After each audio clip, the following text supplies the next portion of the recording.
Ribbon കെട്ടിയിട്ടുണ്ട്. അപ്പോൾ ആ റിബണിൻ്റെ അപ്പുറത്തോട്ട് പോകാതെ നമ്മൾ അവരോട് പറയും, അങ്ങോട്ട് പോയി കഴിഞ്ഞാൽ ആഴം കൂടുതലുള്ള സ്ഥലമാണ്, അപ്പോൾ നിങ്ങൾ അങ്ങോട്ട് പോകരുതെന്ന് അവരോട് പറയും. ഒരു കുളിയാവാം അല്ലേ, വനത്തിൻ്റെ ഉള്ളിൽ കൂടിയൊക്കെ നടന്ന് പോയി അങ്ങനെ പാണൻകുഴി പുഴയിലേക്കാണ് നമ്മളിപ്പോൾ പോകുന്നത്.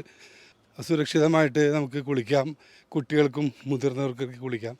വനത്തിൻ്റെ ഉള്ളിലാണ്ട് ഒരാരുമില്ല, പക്ഷേ നല്ലൊരു വൈബാണ് ഇപ്പോൾ എനിക്ക് ഇപ്പോൾ അനുഭവപ്പെടുന്നത്. ഈ വനത്തിൻ്റെ ഉള്ളിൽ നടക്കുമ്പോൾ അണപ്പൊക്കെ ഉണ്ട്, കുഴപ്പമില്ല. നമുക്കിതുപോലെ വഴി ചാനലുണ്ട്, ആ ചാനലിൽ കൂടി നടന്ന് നമുക്കങ്ങനെ വനത്തിൻ്റെ ഉള്ളിൽ കൂടെ പോകണം കേട്ടോ. ഒരാളില്ല കൂടെ, പക്ഷേ ഫുൾ സംരക്ഷണമാണ് നമുക്ക് ഇവിടെ ഒരുക്കിയിട്ടുള്ളത് കേരള സർക്കാർ. കൊടും വനത്തിൻ്റെ ഉള്ളിൽ കൂടിയാണ് ഈ നടപ്പ്.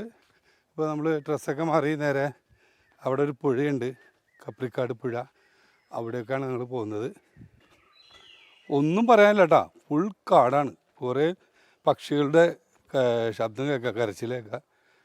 അതുകൂടാണ്ട് ഒരാളുമില്ല, നല്ല ഇടയ്ക്ക് സഞ്ചാരികളെ കാണാം. ഭയങ്കര കയറ്റവും ഇറക്കമാണ്, നോക്കി നടന്നില്ലെങ്കിൽ ചിലപ്പോൾ അടി തെറ്റിയാൽ ആനയും എന്ന് പറഞ്ഞ പോലെയാണ്.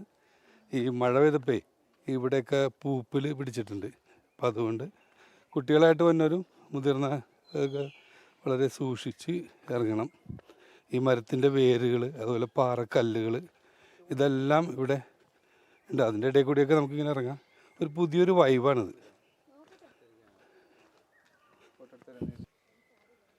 വനത്തിൻ്റെ അകത്തുള്ള വൃക്ഷങ്ങളാണെങ്കിൽ ഒരു 3 ആൾ വട്ടം പിടിച്ചാൽ പോലും എത്താത്ത രീതിയിലുള്ള വൃക്ഷങ്ങളാണ് ഈ വനത്തിൻ്റെ അകത്തുള്ളത്. ഈ വലിയ വൃക്ഷത്തിൻ്റെ വേരുകൾ നമുക്ക് സ്റ്റെപ്പ് പോലെ ആയിരിക്കുകയാണ്. അല്ല, ആളുകൾ നടന്ന് സ്റ്റെപ്പായിരിക്കുകയാണ്. ഇതൊക്കെ കണ്ടില്ലെങ്കിൽ നഷ്ടം തന്നെ. നമ്മുടെ തൊട്ടടുത്ത പ്രദേശം പെരുമ്പാവൂരിൽ നിന്ന് ഏകദേശം ഒരു 10 കിലോമീറ്റർ വരുമ്പോഴാണ് ഈ കപ്രിക്കുഴി പുഴയെ കാണുന്നത്.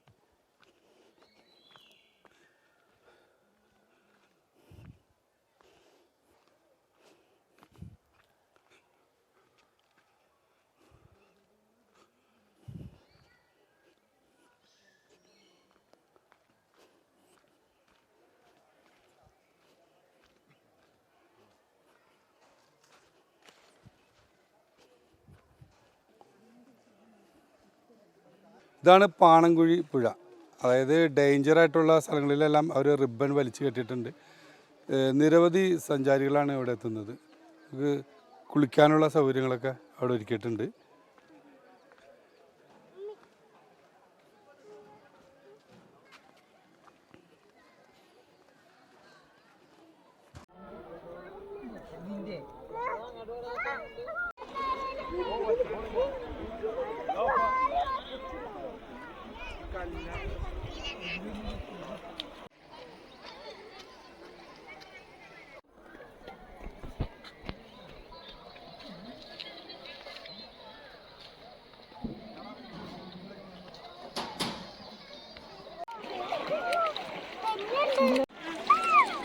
മുട്ടുവരെ വെള്ളമുള്ളൂ, എങ്കിലും നല്ലൊരു വൈബാണ്.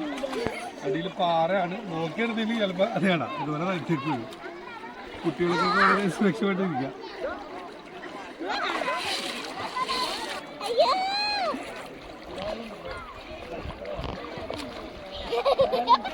പാറയുടെ ഇടകളിൽ ചെറിയ ചെറിയ കുഴികളുണ്ട്. അപ്പോൾ അവിടെ കൈയും കാലൊക്കെ പൊട്ടും. അപ്പോൾ അതൊക്കെ വളരെ ശ്രദ്ധിച്ചിട്ട് വേണം ഓരോരുത്തരും ഈ പുഴയിലിറങ്ങാനും. അതുപോലെ കുളിക്കുമ്പോൾ വളരെ ശ്രദ്ധിക്കണം. കുട്ടികളായിട്ടാണെങ്കിലും മുതിർന്നവരായിട്ടാണെങ്കിലും ആർക്കും വളരെ സുരക്ഷിതമായിട്ട് നമുക്ക് കുളിക്കാം. പക്ഷേ ഈ പാറയുടെ ഇടയിൽ ചെറിയ ചെറിയ കുഴികൾ ഒരു അപകടം ഉണ്ടാക്കും. അത് വളരെ ശ്രദ്ധിച്ചിട്ട് തന്നെ ചെയ്യാം. താഴത്ത് ഇതാണ് മണലാണ്, ചെറിയ പൊടി പോലത്തെ മണലാണ്. അപ്പോൾ ഒന്ന് പോകട്ടെ.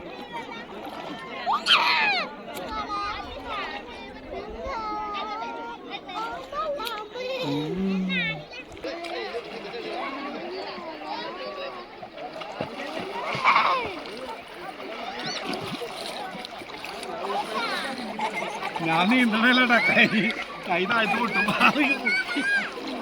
അതെ, പാറയുടെ ചിലത് വലിയ പാറ, ചെറിയ പാറ. കൈ അതിൻ്റെ ഇടയിലായി വലിയ മരം ഉണ്ട് അടിയിൽ. നീ കണ്ടാ അതിൽ കൂടി വന്നപ്പോ അല്ലേ, ഈ കാടിൻ്റെ ഉള്ളിലല്ലേ.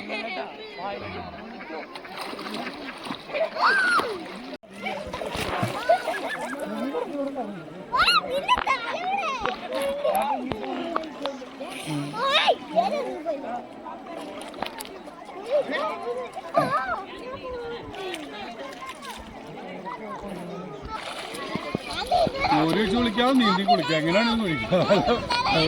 എനിക്ക് പേടിയുണ്ടാ? ഇത് സുഖമാണ്. ഇഷ്ടപ്പെട്ടാ ഇഷ്ടപ്പെട്ടാ ഇഷ്ടപ്പെട്ടാ ഇഷ്ടപ്പെട്ടാ ഇഷ്ടപ്പെട്ടാ? അതെ, ഞാൻ കിടക്കണ നോക്കി. വെറുതെ ഞങ്ങൾ ഒഴുകി പോവാണ്. അപ്പോൾ ഞങ്ങളിവിടെ 3 ഗൈഡുകളെ ഞങ്ങളിവിടെ പുഴയിൽ നിർത്തിയിട്ടുണ്ട്. ലേഡീസ് കുളിക്കുന്നിടത്താണ് എനിക്ക് ഡ്യൂട്ടി, മറ്റല്ലാതെ 2 മറ്റേ അവർ കുളിക്കുന്നിടത്ത് വേറെ 2 പുരുഷന്മാരിക്കുന്നിടത്ത് വേറെ 2 പേരുണ്ട്. അപ്പോൾ ഞങ്ങൾ എപ്പോഴും ഇവർ കുളിക്കുന്ന അവരെ വാച്ച് ചെയ്തുകൊണ്ടിരിക്കും.